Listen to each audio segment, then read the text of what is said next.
Le quart d'heure corrézien, le magazine d'information hebdomadaire de RGB, Bram FM, RCF Corrèze, Radio PAC et Brenige FM. Réalisé et présenté par Olivier Sérac. Bonjour tout le monde et bienvenue dans ce nouvel épisode du quart d'heure corrézien. Un quart d'heure sportif cette semaine puisqu'aujourd'hui nous sommes au centre de performance du CA Brive. Un centre qui se situe au Stadium Amédée Domenech. Et si je suis allé là-bas, c'est tout simplement pour parler détection et formation des joueurs et joueuses du CA Brive. Un moment fort dans la vie de ces jeunes ados et qui n'est absolument pas synonyme de carrière professionnelle, vous l'entendrez. Et puis c'est la tradition du quart d'heure corrézien. En fin d'émission, la prescription culturelle vous emmènera du côté de Tulle, parce qu'ici la cité de l'accordéon et des patrimoines propose tout au long de l'année des conférences sur l'histoire de l'art et ses enjeux. Le quart d'heure corrézien, vous avez le menu, c'est parti.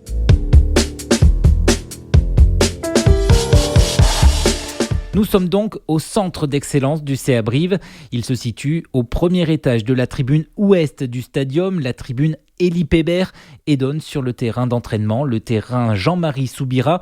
Ici, au Stadium Amédée Domenech, les noms des anciens joueurs du CA Brive sont partout. Et dans cet étage entièrement vitré et de fait ultra lumineux se trouve le bureau de Sébastien Bonnet. Lui aussi est un ancien joueur du CA Brive. Désormais, il occupe le poste de directeur de la formation du club. En clair, il chapeaute l'ensemble des entraîneurs et éducateurs de toutes les catégories d'âge. En tout, plus de 600 enfants et adolescents sont licenciés ici à Brive, du baby rugby à partir de 3 ans jusqu'aux jeunes majeurs inscrits dans la catégorie espoir. Mais rassurez-vous, la détection des joueurs ne commence pas dès la catégorie baby rugby. Le baby rugby, c'est de l'initiation, puis ça doit être beaucoup de plaisir. C'est une nouvelle catégorie depuis quelques années. Avant, c'était difficile avant 6 ans. Maintenant, on peut les amener à partir de 3-4 ans. Non, la détection, elle part à partir de la transition entre les 14 et les 15, entre les anciens minimes et les cadets maintenant, U14, U15. Parce qu'on arrive à identifier des potentiels, à voir un peu les prémices de ce qui peut se passer et on peut se projeter sur la suite. Et la suite, c'est construire des équipes afin d'atteindre un objectif particulier pour chaque catégorie, chaque saison. Et cette détection se fait d'abord en interne. On a la chance depuis des années maintenant d'avoir des générations homogènes et d'avoir surtout sur chaque année des forts potentiels. Ce qui n'était pas forcément le cas. On n'a plus de trous générationnels, c'est-à-dire qu'avec le travail des collègues justement sur la détection, on a vraiment des forts potentiels. Donc c'est travailler avec ceux-là, les fidéliser, les accompagner, discuter avec eux, discuter avec les familles et leur faire traverser les catégories, Goderman, à la Mercerie, Crabos, Espoir. Et évidemment, aller chez les pros, c'est l'objectif. Et cela n'empêche pas Sébastien Bonnet et ses équipes d'avoir un regard particulier sur tout ce qui se passe sur les autres terrains, en Corrèze, dans le Lot, en Dordogne, en Haute-Vienne et même en Creuse. On fait aussi du recrutement. Il y a des événements régulièrement, notamment en ce moment, on est sur une période de vacances scolaires. Il va y avoir un comité de suivi la semaine prochaine à Périgueux où un de mes collègues de la formation, Sylvain Vigier, sera présent. Ça permet de voir aussi tous les potentiels de la région. Il y a un autre événement la semaine prochaine à Chaméra pour les U13 et les U14, sélection départementale. Là aussi, mes collègues seront présents avec Maïeul Duboisset aussi pour voir tous ces joueurs de la région. Il y aura beaucoup de brivistes, mais il y aura des joueurs de Tulle, d'Ussel, d'Égletons et d'autres clubs et des éducateurs aussi. Donc ça va permettre de créer un échange et de voir s'il y a des potentiels éventuellement à recruter pour la suite. Et si recrutement il y a, hors de question pour le CA Brive de le faire en sous-marin, assure Sébastien Bonnet. On y va avec le logo du club. Je pense que ça serait pas une bonne idée d'y aller en sous-marin parce que justement l'idée c'est de discuter avec les clubs, de discuter avec les éducateurs et on doit renforcer nos liens avec tous ces clubs aussi. Ce qui est intéressant c'est que maintenant c'est même eux qui des fois nous disent on a un garçon qui peut tenter l'aventure parce qu'il est un peu au-dessus du lot à ce niveau-là ou dans la catégorie et il mérite d'avoir sa chance de jouer au meilleur niveau. Donc ça, c'est plutôt sympa aussi. On est plutôt dans cette démarche-là. Si rapprochement il y a entre le club professionnel et un jeune joueur, là encore, tout n'est pas automatique et le CA Brive peut prendre le temps avant de véritablement recruter. C'est des jeunes qui sont déjà déterminés. Il y a des fois, on se dit et on leur dit, restez aussi une année de plus dans votre environnement. Continuez à travailler avec votre club parce que beaucoup de clubs travaillent très bien et on garde un œil sur toi. On peut faire une double licence ou pendant les vacances ou à un certain moment, notamment sur l'équipe U14, il y a ce qu'on appelle le Super Challenge de France et il y a des possibilités de venir jouer les tournois. Et ça permet déjà de créer un premier lien. Voilà comment on essaie de fonctionner, mais c'est pas toujours évident parce que il n'y a pas que le CA Brive-Corrèze, il y a une forte concurrence. Il y a Clermont qui est à 2 heures, il y a Bordeaux qui est à 2 heures, il y a Toulouse qui est à 2 heures, il y a Agen, il y a La Rochelle, Aurillac évidemment qui est encore plus près et qui bosse fort aussi. Et il y a beaucoup de sollicitations. Tout l'enjeu pour le club corrézien est donc de tout faire pour permettre à un jeune joueur d'évoluer à son niveau, histoire qu'il puisse progresser et ce, même à l'école. Au-delà des entraînements collectifs de catégorie, il y a eu des outils de développement qui ont été créés, par exemple comme le Brive Rugby Collège, qui concerne les collégiens. Et après, ces garçons ont 1, 2 ou 3 entraînements de plus par semaine, mais dans leur établissement scolaire, où mes collègues se déplacent et avec une cour de récréation, avec un gymnase, avec un bout de terrain, ils ont la possibilité de s'entraîner 2 ou 3 fois de plus par semaine sur les aspects techniques de développement.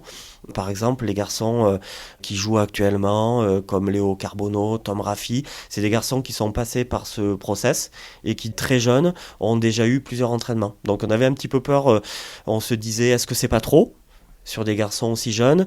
Est-ce qu'on va pas leur impacter leur scolarité? Et en fait non, on s'est aperçu que c'était des garçons qui étaient quand même aussi bons à l'école et qui se sont habitués à s'entraîner et surtout à mener de front les études et le sportif. Autant dire que les liens entre le club et les établissements scolaires sont réels et même très proches. Si on s'aperçoit qu'effectivement, il n'y a pas de travail, ou les jeunes s'engouffrent aussi dans les failles, ils sont tous passionnés par le sport et ils préfèrent souvent venir s'entraîner ou aller en kiné ou faire de la prépa physique et s'échapper un peu de l'école. Là-dessus, c'est qu'ils sentent qu'on est informé de ça.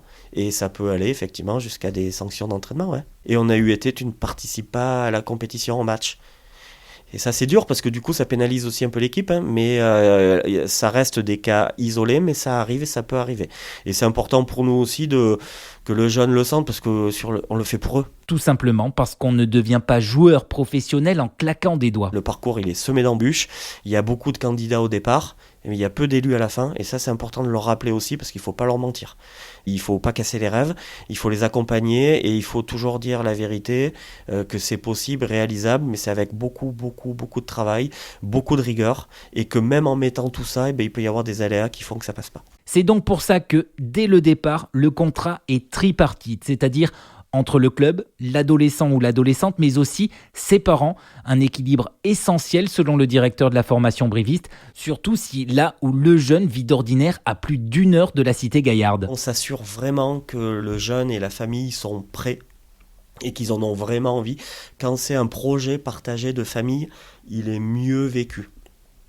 Et ce qu'on essaie de faire, c'est qu'on essaie de rester dans un rayon assez proche de Brive aussi. Faire venir un jeune, ça peut arriver de plus loin. Souvent, les premiers mois sont difficiles. Et on se dit que quand on est dans un rayon d'1 heure autour de Brive, s'il y a vraiment un coup de moins bien, la famille est proche. Et en 1 heure peut être là et peut réagir. Il peut y avoir des allers-retours le week-end. Après, les expériences sur des joueurs plus jeunes, plus loin, elles sont pas forcément toutes positives, elles n'ont pas forcément toutes abouti. Donc on fait attention nous aussi à ça. Être attentif pour ne pas se tromper, certes, mais parce que, mine de rien, le CA Brive recherche toujours de petits phénomènes. Ça peut être un talent de vitesse, d'anticipation, de bien jouer au rugby sur les équipes de jeunes, d'avoir cette culture rugby où tout paraît simple, surtout les aspects techniques. Et puis après, ça peut être aussi des profils, des morphotypes, c'est-à-dire des profils très grands ou très costauds, avec déjà des qualités rugby, mais on sait que sur certains postes, on n'a pas le choix. Parce qu'il en va de la santé même des joueurs. Sur un poste de première ligne, sur un poste de deuxième ligne, il faut des profils particuliers, il faut être costaud pour ne pas être en danger. Et puis après, quand il y a cette rencontre aussi, c'est détecter dans les entretiens ce qui se passe dans l'échange. Ça, c'est hyper important aussi. De quelle manière le garçon est déjà organisé dans son quotidien, comment il arrive à concilier les études, le rugby, la récupération, le sommeil, l'hydratation, etc., etc. Tout ça, c'est hyper important. C'est donc une recherche longue et patiente qui ne peut se construire que sur le long terme, un temps aussi où, il ne faut pas se le cacher, le risque de blessure plane tout le temps. La blessure, elle fait partie de la vie du sportif. Elle est quasiment inévitable dans un parcours de formation, mais il y a des blessures qui sont courtes, 1 semaine, 2 semaines, 3 semaines qu'on arrive à gérer. Il y a toujours le contact avec le groupe, mais il y a les blessures longues sur 6 mois, sur 8 mois qui arrivent tous les ans, et là les jeunes se retrouvent sur un process difficile où il faut faire vraiment autre chose et mettre à profit tout ce qui peut se passer pour revenir le plus vite possible, mais tout en prenant le temps de bien se rééduquer aussi. Et mine de rien, passer cette période de rééducation puis de réathlétisation aux côtés de personnes comme Courtney Lawes, Saïd Reich, Ross Moriarty ou encore Léo Carbonneau peut être très bénéfique mentalement pour les joueurs. Le fait d'être dans cet environnement-là, forcément les joueurs qui sont pros sont passés par là aussi, ou ils passent encore, donc il y a des fois malheureusement plusieurs blessés en même temps, donc ils se soutiennent aussi et ils peuvent échanger, et le vécu des uns et des autres peut nourrir le fait de se reforger un mental costaud et de se projeter, et souvent... notamment avec les moyens modernes d'accompagnement et surtout les outils de développement physique. Le club a mis des moyens et du coup ils reviennent forts, ils reviennent plus forts, très renforcés physiquement et mentalement après les blessures. Reste que bien sûr la santé physique des joueurs est scrutée de près par l'encadrement, tout comme la santé mentale qui elle aussi prend une place de plus en plus importante, même dans les jeunes catégories, et c'est une question que j'aimerais beaucoup aborder dans un prochain épisode. Comment se construit-on un mental ?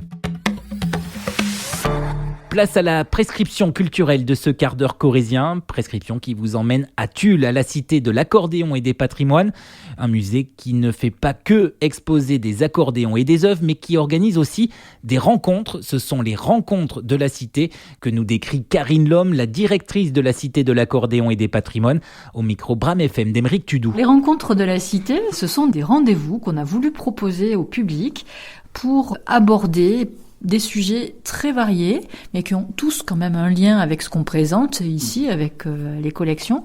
Et on a souhaité inviter alors des experts, des conférenciers, ça peut être des chercheurs, ça peut être des historiens, ça peut être des musiciens, et des invités à venir parler sur un aspect particulier de ce qui est présenté ici. Donc on a fait un programme, ça va se dérouler effectivement les mercredis après-midi à 15h. Alors le 13 novembre, on va s'intéresser à 2 sœurs, artistes peintres au 19e siècle, dont on possède de nombreuses œuvres dans les collections du musée. Ce sont Cécile et Marie Délien. Ce sont des noms qui parlent à beaucoup de tullistes. Grâce à Jacqueline Deluzarche, qui a édité récemment un livre qui s'appelle Le Tableau perdu. Elle est partie vraiment sur les traces de ces 2 sœurs, de ce qu'on peut savoir de leur histoire, de leur parcours, de leur vie.